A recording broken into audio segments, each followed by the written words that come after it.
हेरौँ कतिखेर हो यो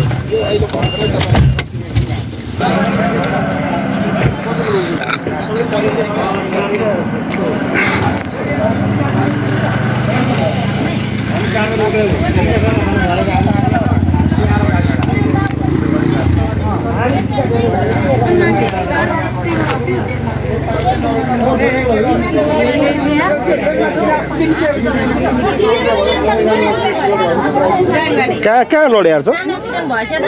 कहाँ लडेको यो उताबाट आएको हो यो गाडी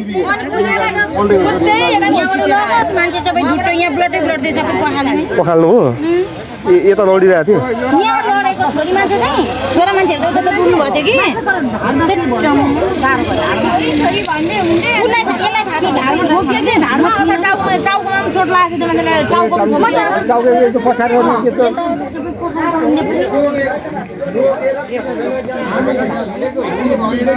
बाबु छोरी पो हो कि क्या हो बाबु छोरी पो हो कि क्या है होइन त आमाले छोरी खोजेको होला यो गाडी चाहिँ कहाँबाट आउँदै गरेको यो खोइ म पनि थाहा छैन कताबाट आएको गाडी हो यो गाडी त उताबाट आएको होला कि यताबाट यो सेतो गाडी चाहिँ कता जाँदै गरेको यो सेतो गाडी कता जाँदै गरेको थियो यो सेतो गाडी चाहिँ कता जाँदै गरेको यो गाडी चाहिँ कताबाट आएको ए यो कटारीबाट आउँदै थियो गाईघाटतिर हेर्छु कटारीबाट गाईघाट जाँदै गरेको छ केसँग ठोक्या खोइ त यो ठोक्यो होइन ए आफै लड्या हो यो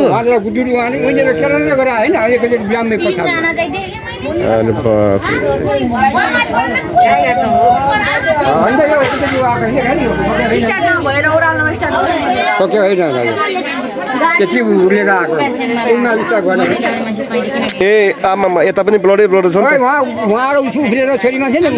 यहाँ पछाडि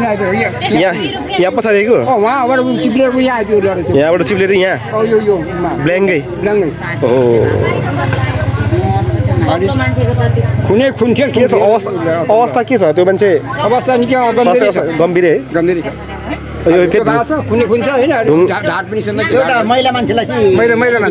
ढुङ्गामा पछारेर छ नि त फेरि कतिवटा ब्ल्याङ्कै यहाँ लाग्यो होला नि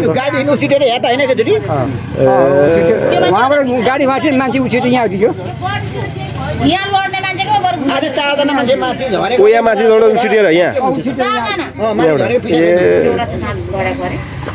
पिसा फेर्नु झरेको तिनीहरुको भाग थियो ए को चाहिँ निस्केर पिसा फेर्नु झर्यो माथि चाहिँ 4 जना चाहिँ पिसा फेर्नु चाहिँ झरेछ हैन अनि यो चाहिँ गाडी रोक भन्ने गरे त्यो नरोकेर त्यतिकै त्यो चाहिँ आएको रहेछ के बत्तेर आएको रे गाडी भनेपछि त्यो पिसा फेर्न झरेको मान्छेहरु चाहिँ बचे 4 जना दिएको उहरु ए उहरु चाहिँ बस्नु भयो उहरु चाहिँ बस्नु ए ल भाग्य 4 जना मान्छेको मर्छ नि एउटा सबै मर्दैन तर बस्नुको थियो त्यही भएर बस्नै दिनु रहेछ नि त ए यस्तो डेन्जर है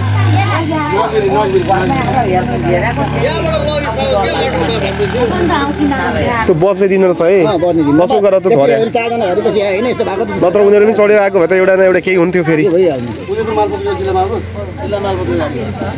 यो ए सरकारी गाडीहरू यो खोइ मालपोतको गाडी हो ए हो सरकारी गाडी हो